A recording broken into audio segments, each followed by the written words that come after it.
그가 아니면, 요새 그런 생각을 해봅니다. 내게 있어서 그가 아니었다면, 내가 그를 만나지 못했다면, 내가 그를 알지 못했다면 나는 어떤 인생이 됐을까? 그리고 오늘의 나는 어떤 삶을 살 것인가?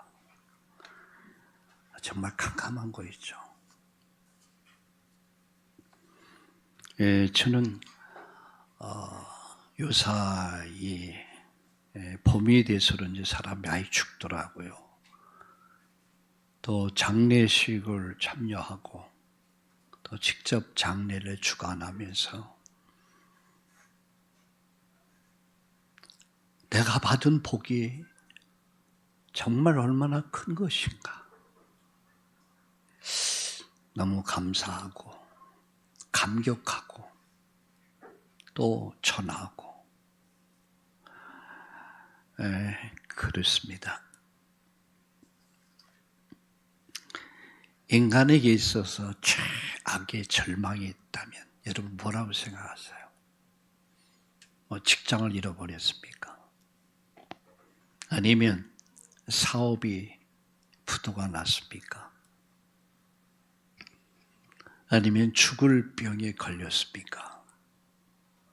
아니면 사람으로 말미암아 배신을 당하고 가슴 아파하고 있습니까? 무엇이 여러분을 절망하게 만듭니까? 여러분 절망 중에 최고의 절망이 있다면 아마 죽음일 겁니다. 죽음. 죽음은 모든 것을 다 앗아가 버립니다.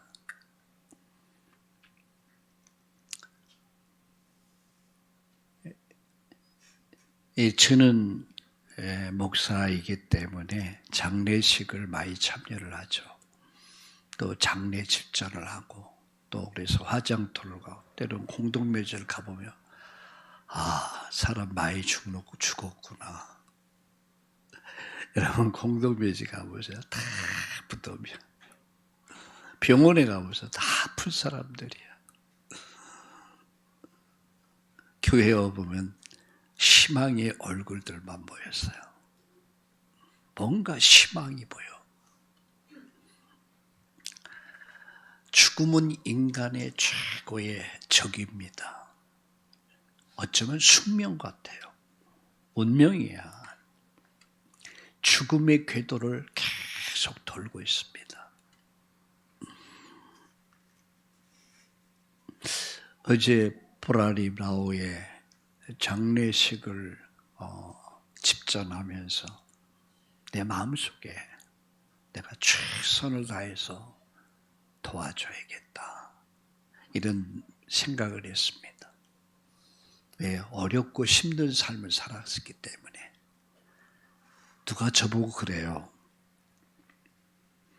아유 목사님 그렇게 하셔야 합니까? 그 장례 지도사가 저보고 그러더라고요.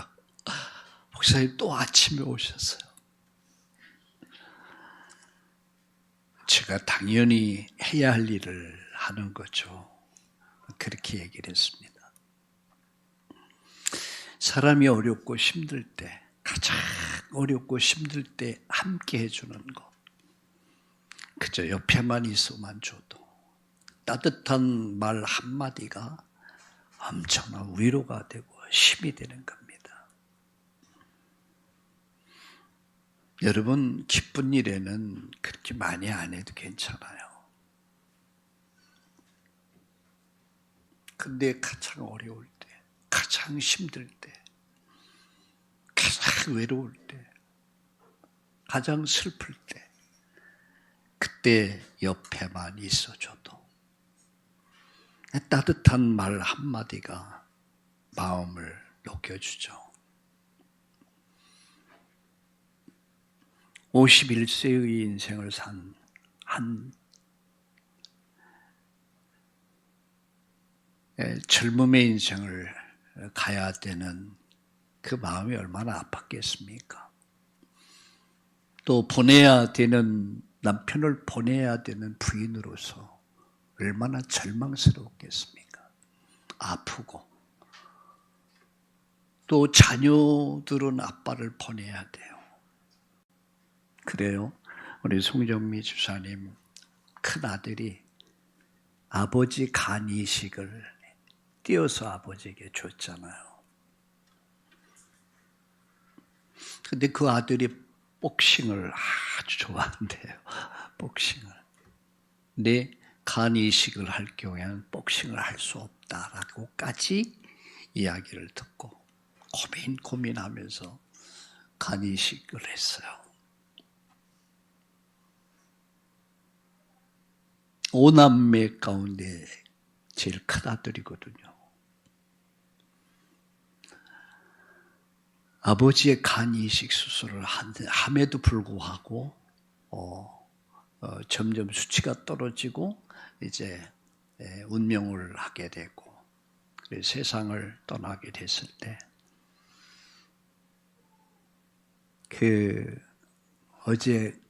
그제 저녁이죠. 어제 아침이죠. 발인하기 전에 아이들이 돌아가면서 아빠에게 아주 마지막 하고 싶은 이야기 한번 해봐라. 하나하나 이렇게 다 돌아가면서 얘기하는. 근데 그 이야기를 쭉 들으면서 아빠가 엄마가 아이들을 정말 잘 키웠구나. 정말 잘 키웠더라고요. 그리고는 우리 송정미 집사님 얘기하는데 큰아들이 그렇게 많이 슬퍼하지 않더래요. 그런데 혼자 바깥에나 구석에 가서 울더래요. 참았다가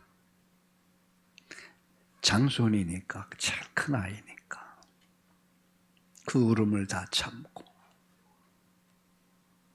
내가 좀 일찍 내 간을 띄어서 우리 아빠에게 이식을 시켰다면 우리 아빠는 살 수 있었지 않았을까? 그러면서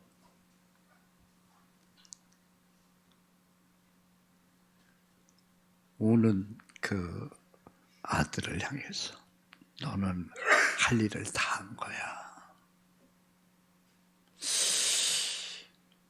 어제 고백을 들으면서 또 그런 현장 속에서 참 짧은 인생을 살았지만 참 아이들을 훌륭하게 키워 참 믿음으로 키웠구나. 송정미 자매님이 그야말로 한 몸에 여러 짐을 친 거예요. 경제 활동해야죠. 돈 벌어야 될 거 아니에요. 간호해야 되잖아요. 낮에는 또 일해야 되고 밤에는 간호하고 그러면서도 늘 웃는 모습이 있잖아요. 그 웃는 모습을 조금도 헛되지 않고 최선을 다한 그런 모습을 보면서 제가 많이 배웠습니다. 많이 배우고 그러면서 마지막 우리 하늘나라에서 다시 만나자. 근데 어제는 그야말로 축제였습니다.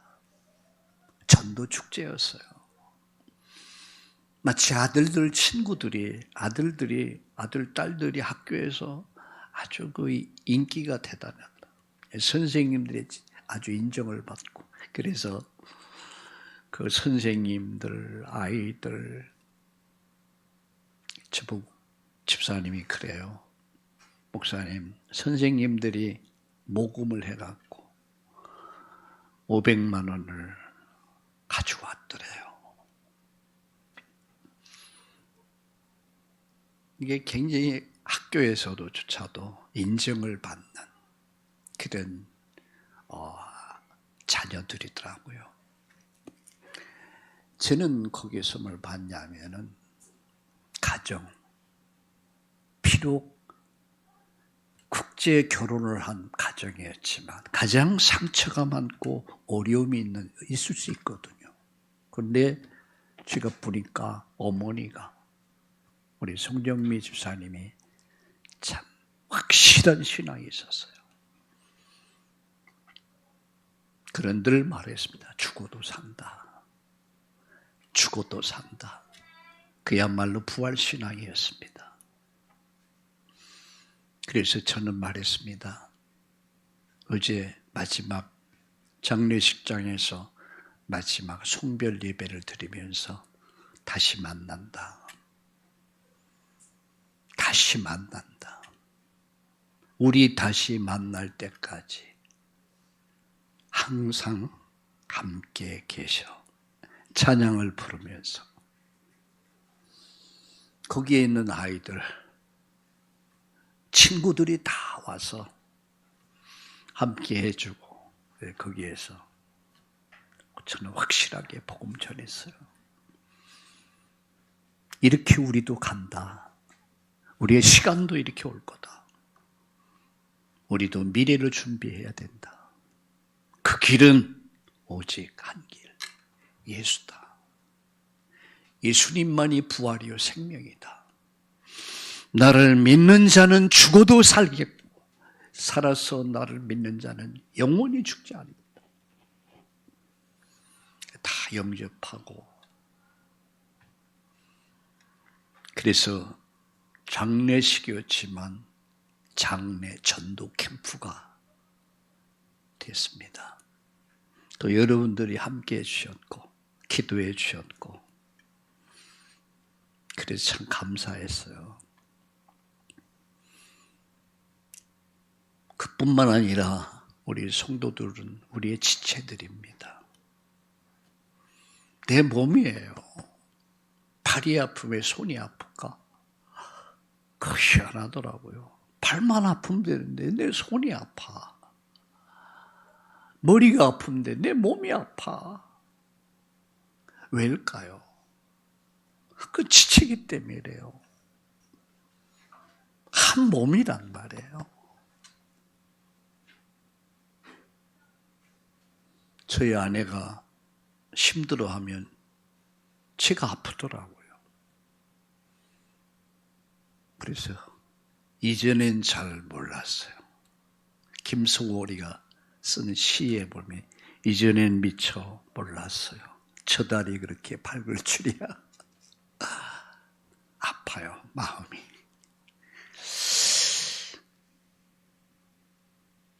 오늘 교회를 오면서 저희 집사람하고 그런 말을 했어요. 여보,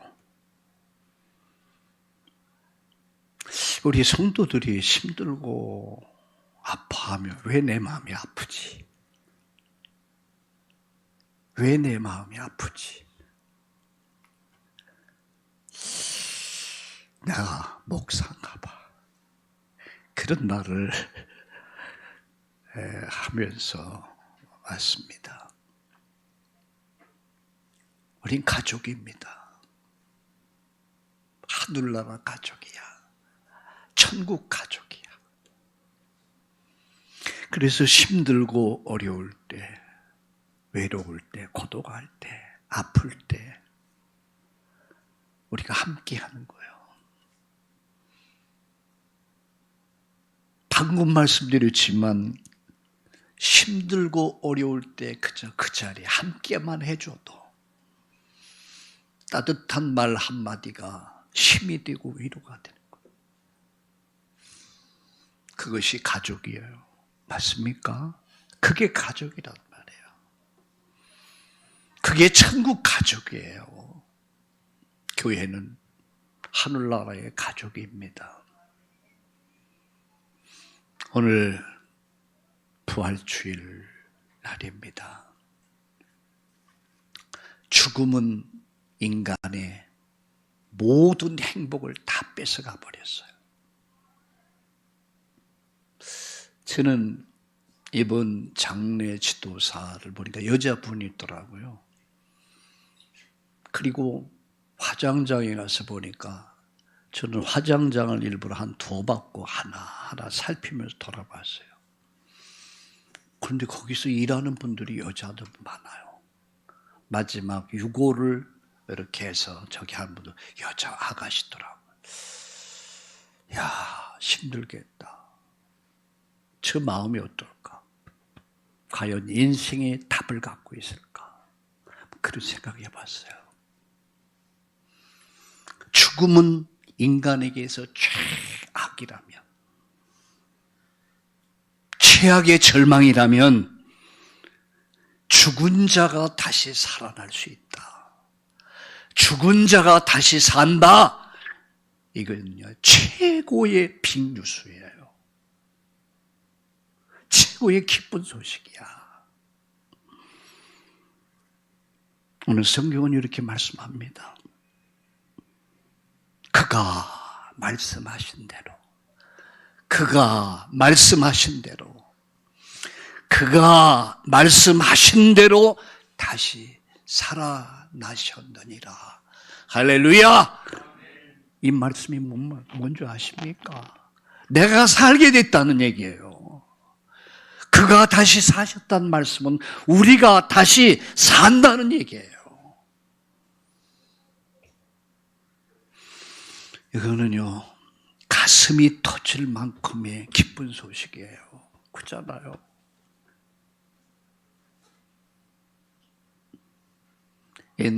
동요에 이런 동요가 있죠. 보일 듯이 보일 듯이 보이지 않는 내 어머니 가신 나라 하늘나라 막연해서요. 근데 성경은 막연하지가 않아. 진실로 진실로 너에게 이르노니 내 말을 듣고 나 보내시를 믿는 자는 영생을 얻었고 심판에 이르지 않으니 사망에서 생명으로 옮겨. 그가 살아나셨다. 그가 말씀하신 대로 그가 살아나셨다. 그가 말씀하신 대로 그가 살아나셨다. 나도 산다는 얘기야. 우리도 산다는 얘기야. 우리도 살 수 있다는 얘기예요. 이 말씀의 결론이 뭐냐? 부활 신앙을 가져라는 얘기예요. 부활을 믿어라는 얘기예요. 오늘 부활의 기쁨이 여러분의 기쁨이 되시기 바랍니다. 부활의 소망이 여러분의 소망 되기를 예수님의 이름으로 축원합니다. 여러분, 초대교회가 사도들과 수많은 제자들과 성도들이 목숨 걸고 전한 이야기가 뭔지 아십니까? 바로 예수 그리스도의 십자가 복음입니다. 그들이 어떻게 예수님의 십자가 죽음과 부활을 전했을까?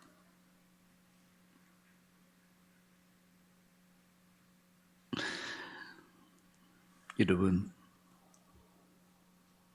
12사도 제자들, 베드로는요, 로마에서 복음 전하다가 거꾸로 십자가 못 박혀 죽습니다. 순교했어요. 야고보 사도는 헤롯 아그리빠 1세에 의해서 칼로 참수를 당해요. 목이 잘려져서 죽임을 당해요. 사도 요한, 야고보의 형제 요한은 유일하게 순교하지 않고 반모섬에서 갇혀서 산 순교자로서의 계시록을 기록하고 죽습니다. 여러분, 안드레, 예수님의 제자였던 안드레는 X형 십자가에 못 박혀서 그리스에서 전도하다가 죽임을 당합니다. 빌립을 보세요. 그는 십자가에서 못 박혀 돌에 맞아 죽음으로써 그가 프리기아 터키 지역에서 순교하게 됩니다. 바돌로메는요, 산채로 살아있는 사람 묶어놓고 칼로 피부를 여러분 뺏겨가지고 죽입니다. 도마는 인도 첸나이의 마일라포르에서 그 지역에서 복음 전하다가 대죽창에 찍혀서 죽습니다. 마태는 칼로 죽임을 당했고요. 야고보는 성전 꼭대기에서 떨어뜨려서 몽둥이로 쳐서 죽였고요. 시몬은 톱으로 몸을 잘라서 죽였어요. 다데오는 도끼와 창으로 찔러서 죽였고요. 가룟 유다는 예수님은 30냥에 팔고 나중에 후회하고 그래서 목매달아 자살해 죽었는데 새끼줄이 끊어져서 시체가 땅에 굴러가서 창자가 터져서 죽어. 12 사도는 다 순교의 제물이 됐습니다. 무엇을 위해서? 무엇을 위해서 그들이 죽어야 됐습니까? 사람은 나름대로의 명예를 위해서 죽습니다. 돈을 벌기 위해서 죽기도 합니다. 때로는 야망을 채우기 위해서 생을 헌신하기도 합니다. 여러분, 예수님의 12 사도 제자들은 왜 그렇게 죽음을 당하여야 했는가? 세상이 볼 때는 바보 같은 죽음이에요. 어리석은 죽음이야. 그런데 왜 이렇게 죽임을 당해야 됐습니까? 그것은 억지가 아니었어요. 자원해서 기쁨으로 즐거움으로 순교자의 길을 간 겁니다. 이유는 뭡니까? 그들은 예수님을 만난 사람들이었어요. 예수님이 그리스도라는 사실을 깨달은 사람들이었어요. 그리고 그가 나를 위해 죽었고 다시 부활하셨다. 이 부활의 주님을 만난 사람들이었어요. 수많은 사람들이 성전에 있든지 집에 있든지 그들은 오직 하나, 예수님은 그리스도다. 우리를 위해 죽으셨다. 그런데 그는 다시 살아나셨다. 우리도 산다. 이 부활의 복음을 전하다가 그렇게 그들의 삶을 드린 겁니다. 세 가지 말씀드립니다. 예수님은 그리스도다. 우리 한번 따라합시다. 예수님은 그리스도이시다. 그는 이 땅에 오실 때 삼직을 갖고 오셨습니다. 고린도전서 15장 3절 4절에 보니까 성경대로 죽으시고 성경대로 다시 살아나셨다. 성경대로 죽으시고 성경대로 다시 살아나셨다. 그는 어떻게 오셨습니까? 그는 왕으로 오셨어요. 만왕의 왕으로 오셨어요. 그는 만왕의 왕이십니다. 누가? 예수님이. 히브리서 2장 14절과 15절. 죽음을 잡은 자, 그 마귀를 없게 하기 위해서, 죽음에서 우리를 살려내기 위해서 만왕의 왕으로 오셨다. 둘째, 그는 제사장으로 오셨습니다. 어떻게 오셨다고요? 제사장으로 오셨다는 거예요. 히브리서 9장 11절 12절 로마서 8장 2절에 보니까 우리 인간의 죄를 대속하기 위한, 인류의 죄를 대속하기 위한 제물로 오셨다. 죄 문제를 해결받지 못하면 인간은 죄값은 사망입니다. 모든 사람은 죄를 범해서 하나님 영광에 이를 수 없습니다. 그 죄를 대속하기 위한 화목제물로 누가 오셨습니까? 예수님 오셨어요.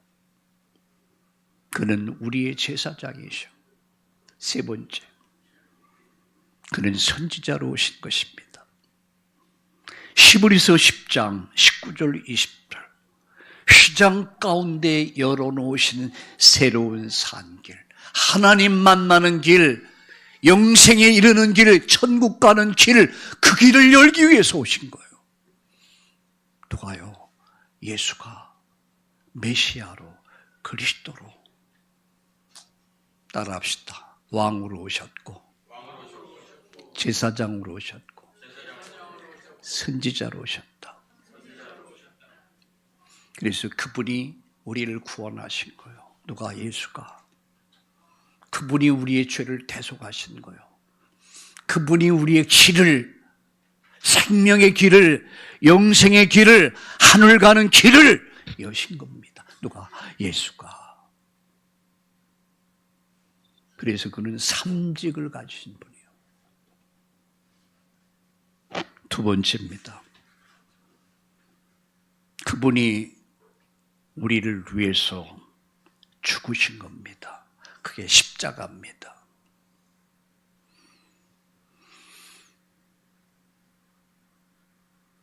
나를 대신한 죽음, 그걸 대속의 죽음이라고 합니다. 내가 죽어야 되는데, 내가 심판받아야 되는데 내 대신 심판을 받은 거예요. 내 대신 죽임을 당한 거예요.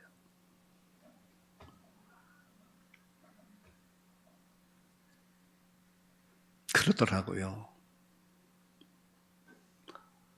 산모가 아이를 낳다가 갈림길에 설 때, 지금이야 의료가 많이 발전했지만 옛날에는 이 아이를 낳다 많이 죽었습니다. 저는 많이 봤어요. 병원이 없었으니까. 근데 어느 경우에 아이를 살릴 것이냐, 엄마가 살 것이냐, 두 가지 선택을 해야 된다고 그래요. 아이를 살리려면 엄마가 죽어야 돼. 엄마를 살리려면 아이가 죽고, 아이를 살리려면 엄마가 죽어야 돼. 둘 중 하나가 죽어야 돼. 그때 엄마는 아이를 살린다고 그래요. 자, 이게 모성애 같아, 모성애. 구차하게 내가 살아서 자식을 죽이는 것보다 내가 죽는다 할지라도 내 자식만큼은 살려야 된다. 이게 하나님 주신 모성애라고 그래요. 하나님은 인류의 죄를 대속하기 위해서, 죄값은 사망이기 때문에, 죄의 대가는 무서운 형벌이기 때문에, 사망이기 때문에, 멸망이기 때문에 하나님은 그 죄값을 물으신 겁니다.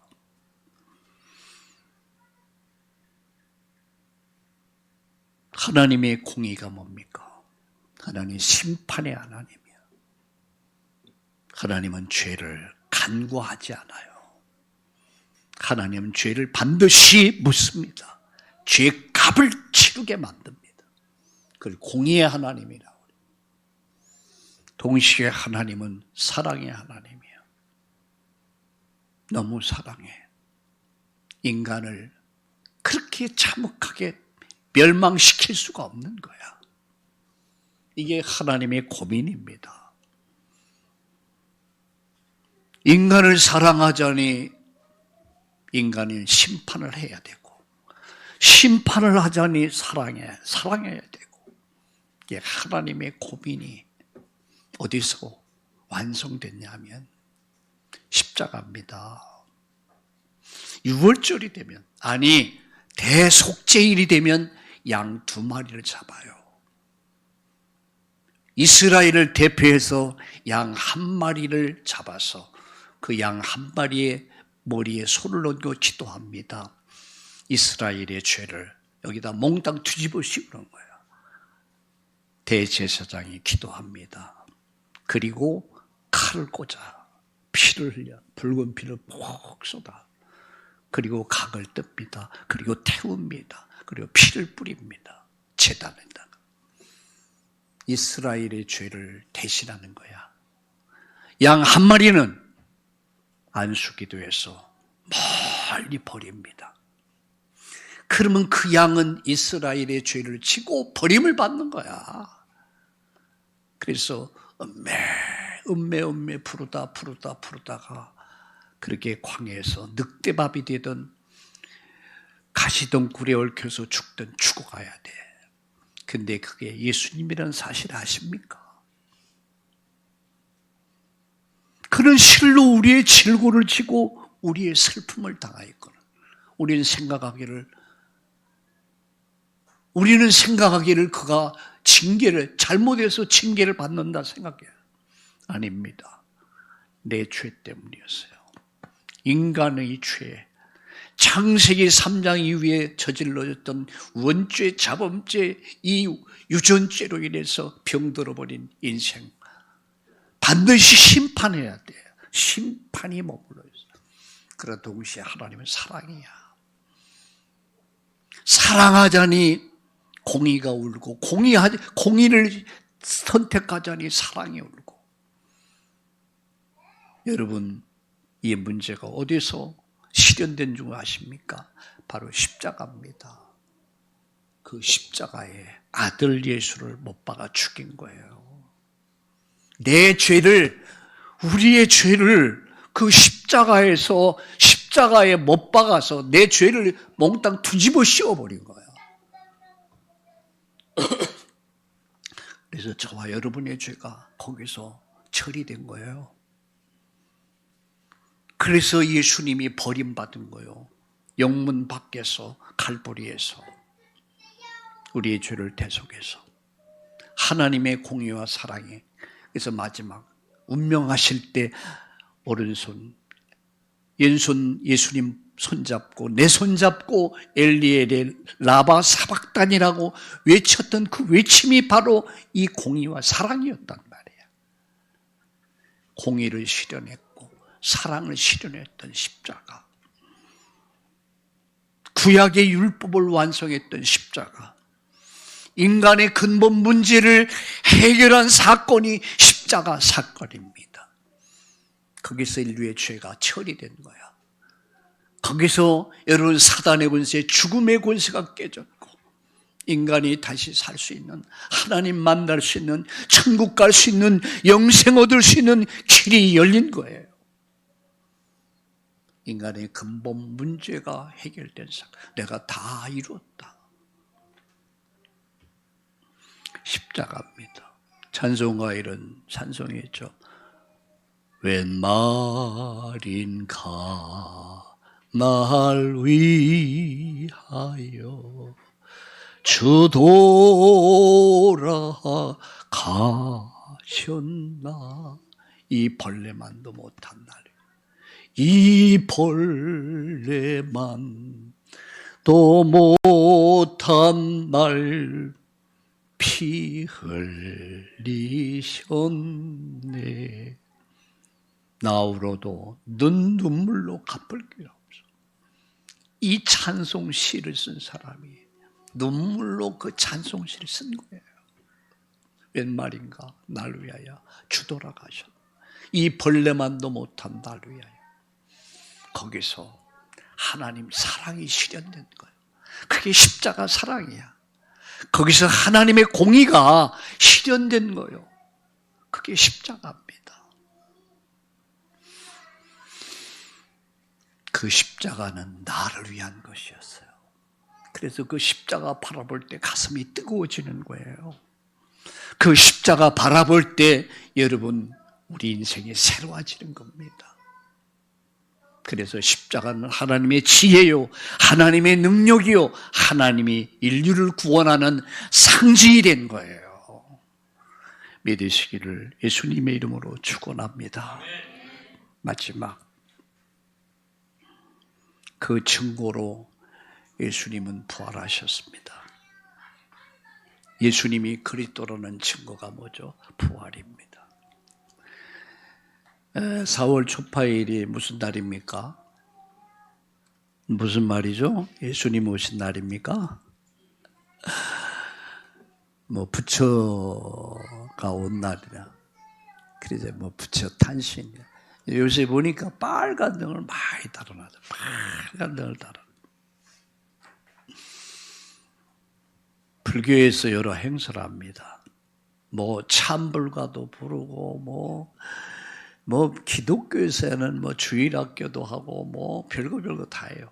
근데 하나만은 할 수가 없어. 뭘까요? 부활 행사만 할 수가 없어.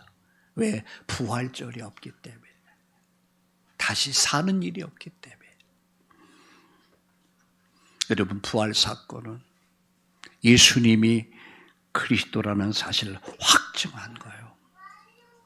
성경대로 죽으시고 성경대로 다시 살아나셨다. 확증한 사건이야. 그게 부활이야. 두 번째, 믿는 성도들의 부활을 보증한 사건이야. 주 예수를 믿으라 그리하면 너와 내 집이 구원받을 것이다. 확증한 사건. 성경 볼까요? 고린도전서 15장 20절. 우리 성경을 찾아보겠습니다. 15장 20절을 같이 읽겠습니다.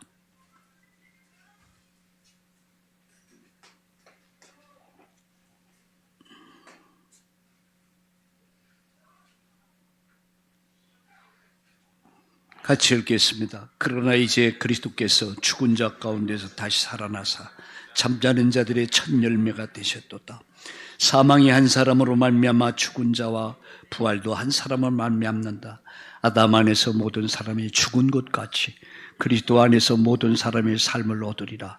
그러나 각각 자기 차례대로 되리니 먼저 첫 열매인 그리스도요, 다음에는 그가 강림하실 때에 그리스도에게로 속한 자요, 그 후에 마지막이니 그가 모든 통치와 모든 권세와 능력을 멸하시고 나라를 아버지 하나님께 바칠 때라.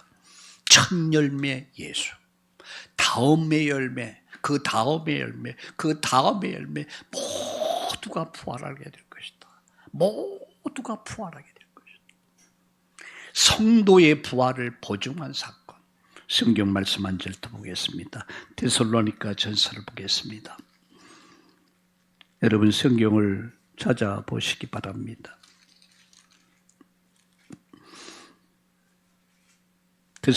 데살로니가 전서를 같이 보겠습니다.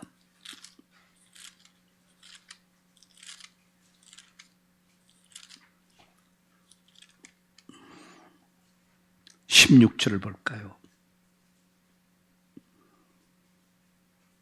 14절을 보겠습니다. 13절에서부터 형제들아, 자는 자들에 관해서는 너희가 알지 못함을 우리가 원치 아니하노니 소망 없는 이와 같이 슬퍼하지 않게 하려 함이라. 잔다. 우리는 죽는다는 표현을 사용하지 않습니다. 잔다, 쉰다. 소망 없는 다른 사람같이 슬퍼하지 말아라. 14절, 우리가 예수께서 죽으셨다가 다시 살아나심을 믿을 때인지 이와 같이 예수 안에서 자는 자들도 하나님이 그와 함께 데리고 오시리라. 다시 온단 말이야. 예수님 오실 때 그들도 다시 온다. 그 다음 보세요. 15절, 우리가 주의 말씀으로 너에게 이것을 말하니 주께서 강림하실 때까지 우리 살아남아 있는 자는 자는 자보다 결코 앞서지 못하리라. 16절 보세요. 주께서 오령과 천사장의 소리와 하나님의 나팔 소리로 친히 하늘로부터 강림하시리니 그리스도 안에서 죽은 자들이 먼저 일어나고 그 후에 우리 살아남은 자들도 그들과 함께 구름 속으로 끌어올려 공중에서 예수를 영접하게 하시리니 그리하여 우리가 항상 주와 함께 있을 것이다. 참 얼마나 영광스럽습니다. 이미 우리 먼저 이 땅을 떠난 성도들, 주님과 함께 머물다가 예수님 다시 오시는 날 죽은 자가 살아날 것입니다. 무덤에서, 바다에서 수많은 사람들이 살아날 것이고 우리 살아있는 사람 호련히 변화돼서 예수님과 같은 몸이 돼서 우리가 하늘나라의 영생을 누리게 될 줄로 믿으시기를 주의 이름으로 축원합니다. 믿는 성도의 부활을 보증한 사건, 교회의 기반이 된 사건이요, 새로운 창조가 시작된 사건이 부활이야. 결론 맺습니다. 그는 살아나셨습니다. 그는 부활하셨습니다. 그는 죽음을 이기셨습니다. 죽음을 이기셨습니다.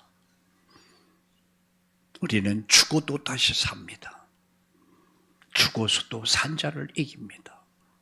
그분이 부활의 주님이 나와 함께 계십니다. 부활의 주님이 여러분과 함께 계십니다.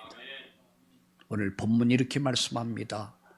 그가 말씀하신 대로, 따라합시다. 그가 말씀하신 대로 다시 살아나셨고, 다시 한번 합시다. 그가 말씀하신 대로 다시 살아나셨느니라. 우리도 다시 산다. 우리 부활의 신앙을 가집시다. 부활의 소망을 가집시다. 그래서 우리 송정미 우리 집사님의 남편, 먼저 세상을 갔지만 없어진 게 아니에요. 육신은 흙에서 잠든 거고 그 영혼은 주님 품에 안식하게 된 거죠. 뭐 아들, 마음 아플 거 없어요. 아쉽고 여러 가지 후회스럽지만 우리는 부활이 있습니다. 하늘의 소망이 있습니다. 여러분, 아직 복음 모르는 부모님 계시다면 빨리 복음 전하세요. 준비시키세요. 아직 복음 모르는 가족이 있다면 복음 전해서 내일을 준비시키세요. 우리는 세상의 잠시, 우리는 세상을 위해 살지 않습니다. 영혼을 바라보면서 부활의 소망을 가지고 슬픔을 이기고 절망을 이기고 여러분 세상을 이기면서 부활의 복음을 가지고 이번 주간도 승리하기를 축복합니다. 축복합니다. 살아계신 하나님, 부활의 복음으로 오늘을 살게 하여 주옵소서. 예수님이 그리스도임을 믿습니다. 예수님은 다시 살아나심을 믿습니다. 부활의 주님이 나와 함께 계심을 믿습니다. 부활의 주님과 함께 이제 죽음을 이기고 죽어도 다시 사는 신앙, 넘어져도 다시 일어나는 신앙, 절망을 이기는 신앙, 모든 질병을 이기고 가난을 이기고 어려움을 이기고 다시 시작하는 부활의 아침이 되게 하여 주옵소서. 부활 신앙을 가지고 확신을 가지고 시작하게 하여 주시옵소서. 예수님의 이름으로 감사하며 기도드리옵나이다. 아멘.